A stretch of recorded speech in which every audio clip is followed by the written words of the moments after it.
Envoie ton Esprit Saint, ton feu d'amour divin, déploie ton cœur et viens nous sauver. Délivre-nous de nous, délivre-nous de tout, ce qui refuse en nous de t'aimer. Du sang de ton agneau, déversons-nous le flot des abondantes eaux de ton pardon. Viens inonder nos vies, restaure-nous, guéris ton Église.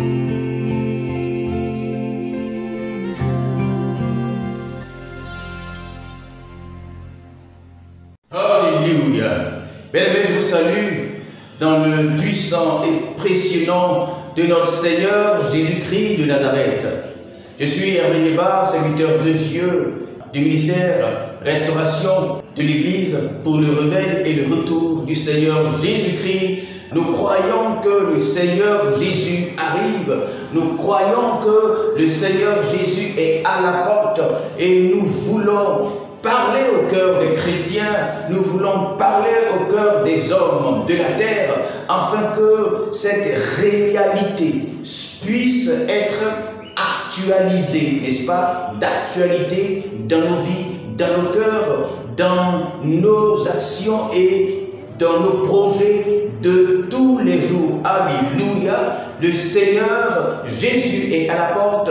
Le Seigneur Jésus arrive et c'est une réalité. C'est pourquoi il a dit, cherchez premièrement le royaume de Dieu et sa justice. La première partie de ce verset de Thérèse. Cherchez premièrement le royaume de Dieu. Il a dit cette parole à ses disciples, mais derrière ses disciples, il parlait à l'humanité, il parlait à tous les hommes de la terre. Il nous dit de chercher le royaume de Dieu. Le royaume de Dieu est une autre réalité, c'est-à-dire que derrière ce voile de notre vie, derrière cette réalité, il y a une autre réalité, pour ne pas dire qu'il y a plusieurs réalités, parmi lesquelles le royaume de Dieu. Et il dit que nous sommes dans cette vie, nous sommes dans ce corps. Et dans ce corps, nous devons aller au-delà de cette réalité physique, au-delà de cette réalité palpable et visible, afin de percer, comme je dis, ce voile qui nous empêche de voir l'autre côté, car de l'autre côté, il y a une réalité. Jésus dit, cherchez le royaume de Dieu et sa justice.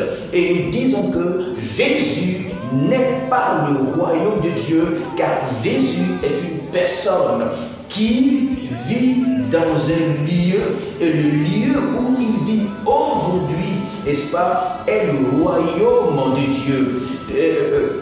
L'apôtre Paul dit, il connaît un homme qui a été ravi en esprit jusqu'au 3e ciel, là où se trouve le paradis de Dieu. Il y a entendu des choses extraordinaires qui n'est pas permis à un homme d'entendre. Alléluia. Qui n'est pas permis à un homme d'entendre. C'est-à-dire, il n'était pas mort dans son corps, dans son état d'être humain, vivant dans ce monde. Il a eu la capacité d'aller au-delà de cette réalité. Jésus nous dit, il faut que, à notre esprit, nous puissions chercher le royaume de Dieu. Souvent, les pasteurs que nous sommes, nous disons que Jésus a voulu dire cherchez-moi. Non, non. Ici, Jésus parlait surtout à ses apôtres. Lorsque nous lisons ce verset-là dans Matthieu 6, il parlait à ses apôtres. Il a discouru pendant un long moment en tout cas, et il leur disait, maintenant que vous me connaissez, moi qui suis la porte, passez maintenant par cette porte afin de connaître les couloirs, les chemins, les carrefours, les lieux du royaume de Dieu, parce que moi, Jésus-Christ, je suis venu vous apporter une autre réalité, d'une autre vie, d'un autre monde, le royaume de Dieu. Et le Saint-Esprit est là aujourd'hui, les anges sont là aujourd'hui afin de nous aider à comprendre ce qui concerne le royaume de Dieu. Alléluia.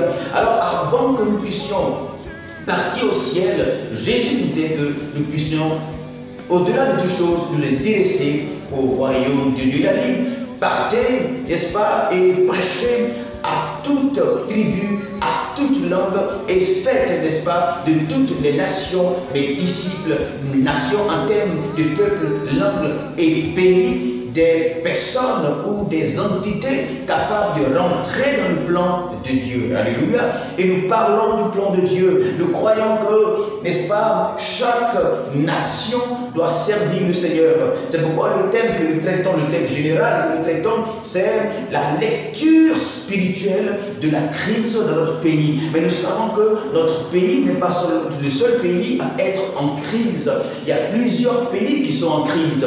Il faut pouvoir percer les réalités au-delà des faits physiques pour percevoir au-delà de ces choses-là qu'est-ce qui se passe en réalité. Et vous comprendrez qu'il y a un combat entre, n'est-ce pas, le ciel, sinon un combat dans le ciel. La Bible déclare que lorsque Satan a désobéi, Satan s'est révolté, n'est-ce pas, contre Dieu, et il y a eu un combat dans le ciel. Et ce qu'il faut savoir, le combat du ciel, le combat entre les anges de Satan et de Dieu est tombé sur la terre, est arrivé sur la terre, et aujourd'hui nous sommes dans ce combat de Dieu contre le diable à travers l'armée, n'est-ce pas, de Satan et de Dieu. Et nous, serviteurs de Dieu, nous chrétiens, nous faisons partie de l'armée du Seigneur contre l'armée de Satan. Alléluia. Et c'est pourquoi il dira, allez et faites de toutes les nations, car les nations sont par réalité, n'est-ce pas, les disciples de Dieu. C'est pourquoi les disciples que nous sommes, nous devons aller pour les récupérer, aller pour les prendre, aller pour faire d'eux, n'est-ce pas, des disciples de Jésus-Christ, capables d'influencer leur environnement, capables d'influencer, n'est-ce pas, leur foyer, leur activité, leur école, là où ils sont dans leur entreprise, capables d'influencer leur quartier, capables d'influencer leur village, d'influencer leur ville et capable d'influencer leur pays. Selon qu'il a dit, vous êtes le sel, vous êtes la lumière du monde. Et si la lumière que vous êtes perd sa saveur dans le monde, qu'est-ce qu'on fera de vous? Si le sel que vous êtes sur cette terre perd sa saveur, qu'est-ce qu'on fera de vous? Alléluia. Alors que le nom du Seigneur soit béni, il est important que nous comprenions ces choses-là, que nous soyons chrétiens ou autres, il faut que nous comprenions que les enjeux aujourd'hui dans lesquels nous sommes surtout dans cette fin de temps concernent, n'est-ce pas, les enjeux spirituels. C'est pourquoi nous devons être de plus en plus spirituels. Jésus-Christ n'est pas venu installer un roi, Jésus-Christ n'est pas venu installer, n'est-ce pas, une église, une communauté, mais il est venu nous donner la capacité, le pouvoir, afin que nous puissions percer les mystères d'une autre réalité qui est la réalité du royaume de Dieu. Alléluia. Alors que le nom du Seigneur soit béni. C'est pourquoi depuis plusieurs moments déjà, nous traitons ce terme qui est la lecture spirituelle de la crise dans notre pays. Et nous avons, n'est-ce pas, pris un exemple biblique qui nous concerne aujourd'hui, qui, à la lumière de cet exemple-là, nous pouvons voir notre pays de façon spécifique. C'est vrai, au-delà de notre pays, nous pouvons voir plusieurs pays et les choses qui se passent. Il est important que les hommes spirituels, les hommes de Dieu, puissent, au-delà des faits politiques ou autres, voir la réalité spirituelle, et c'est ce que nous sommes en train, n'est-ce pas, d'examiner à travers la lumière de la parole de Dieu et comprendre les situations que nous vivons aujourd'hui, les situations que nous vivons actuellement. Alléluia, que le nom du Seigneur soit donc béni. Nous allons poursuivre et nous allons prendre, n'est-ce pas, les choses où nous les avons laissées, n'est-ce pas, dans notre dernière prédication, notre dernier enseignement. Alléluia. Alors nous allons récapituler ce que nous avons dit, n'est-ce pas, dans notre dernière prédication. Nous avons parlé sur la base, n'est-ce pas, du chapitre de Jérémie 27. Tout le chapitre de Jérémie 27. Alors, il était question de quoi? Dans ce chapitre de Jérémie 27, le Nebuchadnezzar, roi donc de Babylone, s'apprêtait à attaquer le peuple de Dieu. À un moment donné, le roi, n'est-ce pas, qui était en Israël, a voulu se rebeller contre Nebuchadnezzar. Ce qu'il faut savoir, c'est qu'en ce moment-là, Nebuchadnezzar régnait déjà sur Israël. Nebuchadnezzar dominait déjà sur Israël. Et à un moment donné, Israël était fatigué de la domination de Nebuchadnezzar. Israël donc a commencé à se révolter contre le dominateur. Alors cette situation est une situation que nous voyons aujourd'hui partout dans le monde, où le monde aujourd'hui est en ébullition, c'est-à-dire les nations, les pays, n'est-ce pas, qui étaient dominés autrefois, commencent à se rébeller, commencent à se révolter contre ceux qui les dominaient. C'est une réalité aujourd'hui dans presque tous les pays au monde qui ne supportent plus la domination des dominateurs. Et nous pouvons dire que cela est légitime, car des hommes, des peuples, des nations, à un moment donné, veulent plus de liberté, veulent, n'est-ce pas, s'affranchir du dominateur. Aujourd'hui, la plupart de nos pays, n'est-ce pas, subsahariens, de nos pays africains, donc, sont dominés par l'Occident. C'est une réalité et tout le monde connaît cette réalité-là. Et nous pouvons constater, voir ici et là, par exemple, un exemple patent qui est aujourd'hui le Mali, qui veut s'affranchir de la France. Autrefois, c'était la Guinée, n'est-ce pas, avec Sékou Touré, qui voulait s'affranchir de la France également. La Centrafrique. Aujourd'hui, nous voyons des pays qui, de façon unanime, veulent s'affranchir du dominateur de l'Occident concernant notre réalité africaine aujourd'hui. Alléluia. Alors, ces choses-là se sont produites se produisent toujours sur la terre. Et donc, le chapitre 27 et avant ou après ce chapitre-là nous parle de cette situation particulière où Israël, dominé par Babylone, veut briser, n'est-ce pas, les chaînes.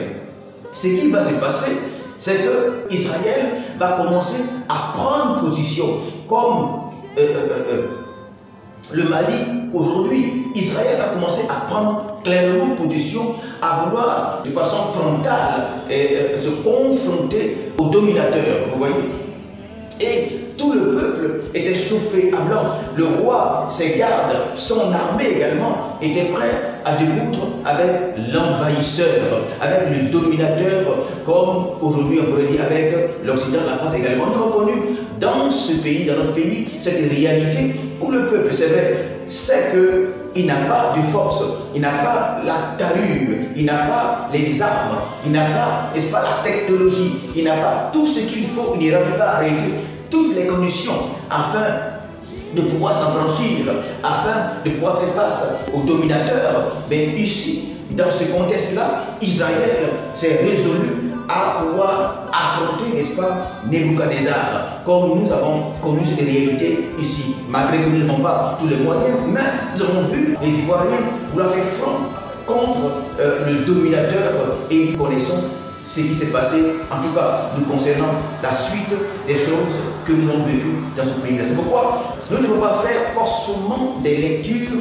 politiques, mais des lectures spirituelles. Qu'est-ce qui s'est passé réellement? C'est ce que nous tentons d'expliquer, selon que le Seigneur nous a parlé et s'est révélé à nous. Alors pour comprendre ces réalités-là, nous allons aller dans la parole de Dieu ici et pouvoir situer les faits, situer les choses. Alléluia. You saw the